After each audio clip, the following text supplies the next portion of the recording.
Students, आज हम पढ़ेंगे न्यूक्लियस के बारे में। न्यूक्लियस की अगर हम बात करें कि ये क्या है, तो ये सेल का एक बहुत अहम हिस्सा है, यानी कि एक बहुत इम्पॉर्टेंट पार्ट है।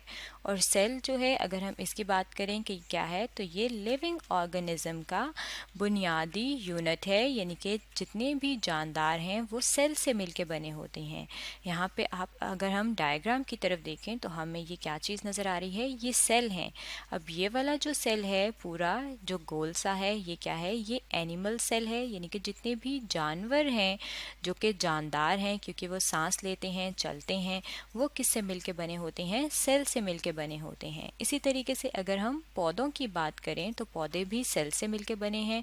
और ये जो डायग्राम है ये प्लांट सेल की है, यानी कि जितने भी पौधे हैं जो कि जानदार हैं, क्योंकि वो भी बढ़ते हैं, तो वो क्या है, इनके अंदर सेल मौजूद होते हैं, यानी कि उनकी बॉडी में ढेर सारे सेल हैं। अब ये जो सेल हैं, इनके अंदर आपको इसके मुख्तलिफ हिस्से नज़र आ रहे हैं।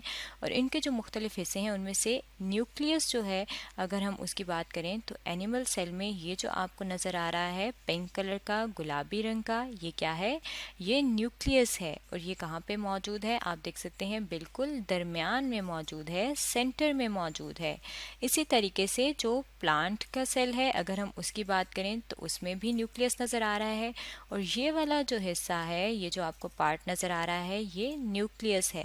यानी कि प्लांट के सेल में न्यूक्लियस कहाँ है, थोड़ा सा साइड पे है, कॉर्नर पे है। तो इसकी जो लोकेशन है, इसकी जो जगह है प्लांट सेल में न्यूक्लियस की, वो एनिमल सेल के मुकाबले में थोड़ी सी मुख्तलिफ है, यानी कि फ़र्क है। अब जो न्यूक्लियस है, अगर हम उसकी बात करें कि ये काम क्या करता है, तो ये सेल के अंदर जितनी भी एक्टिविटीज़ हो रही होती हैं, यानी कि जितने भी काम हो रहे होते हैं, उनको कौन कंट्रोल करता है, उनको कंट्रोल करता है न्यूक्लियस। अब सेल के अंदर कौन कौन से काम हो रहे होते हैं, सेल के अंदर जो है बहुत सारे जो मटेरियल्स हैं, अगर हम उनकी बात करें तो वो क्या करते हैं, वो अंदर जाते हैं या फिर बाहर आते हैं। यानी कि जब उन्होंने सेल के अंदर जाना होता है या फिर क्या करना होता है, या अगर कोई मटेरियल है, यानी कि कोई भी चीज़ है और उसने सेल से कहाँ आना है, उसने सेल से बाहर आनी है, तो ये क्या है, ये एक काम है। अब ये जो काम है, ये जो एक्टिविटी है कि कोई भी चीज़ अंदर जा रही है या बाहर आ रही है, उसको कंट्रोल करने के लिए क्या कौन सी चीज़ मौजूद है, न्यूक्लियस मौजूद है। जिस तरह से हमारा जो जिस्म है, इसमें हमारा दिमाग जो है, हमारा जो ब्रेन है, वो हर चीज़ को कंट्रोल करता है, बिल्कुल उसी तरह सेल में जो न्यूक्लियस होता है वो क्या करता है, वो हर चीज़ को कंट्रोल करता है। अब यही जो न्यूक्लियस है, अगर हम इस न्यूक्लियस वाले पार्ट को बड़ा करके देखें कि यह हमें किस तरह से नज़र आता है, तो इसके अंदर हमें मुख्तलिफ और पार्ट्स यानी कि हिस्से नज़र आएंगे। यहाँ पे आप देख सकते हैं ये वाला जो हिस्सा था, ये बड़ा करके जब हमने देखा तो इसके अंदर और बहुत सारी चीज़ें जो है वो हमें वाज़िया तौर पे क्लियर नज़र आ रही हैं। अब सबसे पहले हमें क्या नज़र आ रहा है कि ये जो न्यूक्लियस है, इसके बाहर क्या चीज़ मौजूद है, एक लिफाफे की तरह की चीज़ मौजूद है जिसने इसको हिफाजत किया होता है, इसकी यानी कि प्रोटेक्शन दी होती है, उसे हम कहते हैं न्यूक्लियर इन्वेलप। ये क्या है, ये न्यूक्लियर इन्वेलप है। इन्वेलप कहते हैं लिफाफे को, और ये लिफाफा क्योंकि न्यूक्लियस के इर्द गिर्द मौजूद है, लिफाफे की तरह का है, इसलिए हम इसे न्यूक्लियर इन्वेलप कहते हैं। अब ये वाला जो न्यूक्लियस है, इसके अंदर आपको ये छोटा सा एक गोल सा सर्कल एक और नज़र आ रहा है, जो यहाँ पे भी आपको नज़र आ रहा है। ये क्या है, इसे कहा जाता है न्यूक्लियोलस। ये न्यूक्लियोलस जो है, ये बिल्कुल न्यूक्लियस के दरमियान में मौजूद होता है। इसके अलावा न्यूक्लियस के अंदर यहाँ पे अगर हम देखें, ये जो हमें येलो कलर का, पीले रंग का नज़र आ रहा है, ये फ्लूइड है। फ्लूइड कहते हैं कि माया की तरह की चीज़ होती है, और इसे कहते हैं न्यूक्लियोप्लाज्म। माया किसे कहते हैं, जिस तरह से पानी है या जेली है, ये क्या है, ये माया है। इसी तरह से बिल्कुल न्यूक्लियोप्लाज्म जो है, ये भी माया होता है, यानी कि लिक्विड होता है। अब ये जो न्यूक्लियोप्लाज्म है जो कि यहाँ पे मौजूद है, इसके साथ अगर हम यहाँ पे देखें तो ये जो हमारे पास न्यूक्लियर इन्वेलप था, इसके अंदर हमें क्या चीज़ नज़र आ रही है, छोटे छोटे सुराख नज़र आ रहे हैं।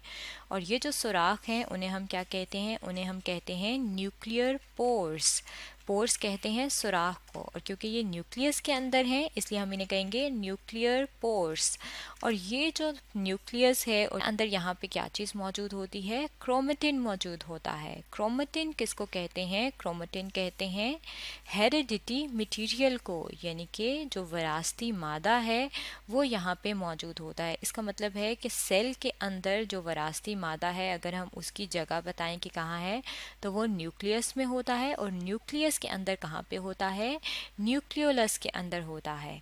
और न्यूक्लियोलस के अंदर यह हमें किस तरह से नज़र आता है, धागों की तरह नज़र आता है। जैसे कि यहाँ पे आप देख सकते हैं, ये आपको क्या नज़र आ रहा है बीच में, ये न्यूक्लियस के अंदर ये इसका न्यूक्लियोलस है, और उसमें ये जो आपको नज़र आ रहे हैं थ्रेड लाइक स्ट्रक्चर्स, यानी कि धागे की तरह की चीज़ें, इनको यहाँ पे अगर हम बड़ा करके किसी एक को देखें तो ये हमें इस तरह से नज़र आते हैं। इनको कहते हैं क्रोमोसोम्स। अब क्रोमोसोम्स जो हैं इनके अंदर मौजूद होता है विरासती मादा, यानी कि हेरिडिटी मटेरियल।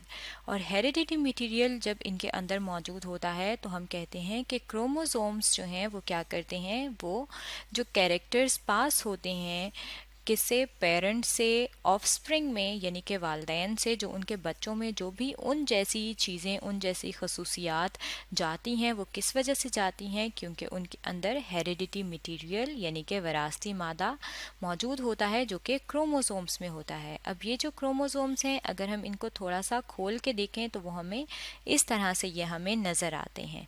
ये जो डायग्राम है, ये वाला जो हिस्सा है, इसमें हमने ये क्रोमोसोम्स जो हैं इनको खोला है। अब ये जो क्रोमोसोम्स आपको इसमें नज़र आ रहे हैं सेल के न्यूक्लियोलस के अंदर, अगर हम इनकी बात करें तो जितने भी लिविंग ऑर्गेनिज्म हैं उनके हर हिस्से में सेल मौजूद होता है। और सेल के अंदर इसका मतलब है क्या चीज़ मौजूद है, इसके अंदर क्रोमोसोम्स मौजूद हैं। और हर सेल के अंदर एक ख़ास नंबर होता है क्रोमोसोम का। यानी कि अगर हम ह्यूमन की बात करें, इंसान की बात करें, तो इंसान के बॉडी में, जिस्म में हर जगह पे सेल मौजूद हैं। यानी कि अगर हम अपनी आइज़ की बात करें, आँखों की बात करें, अपने नाक की बात करें, कान की बात करें, जिस भी हिस्से की, जिस भी पार्ट की बात करें, उसमें ढेर सारे सेल मौजूद होंगे। और हर सेल के अंदर क्रोमोसोम्स मौजूद होंगे और उनका नंबर एक ही होगा।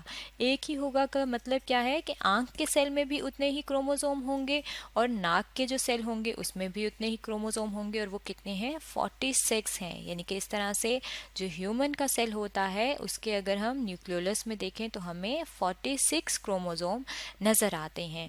और ये क्रोमोसोम्स जो हैं इनके अंदर क्या है, इनके अंदर विरासती मादा है।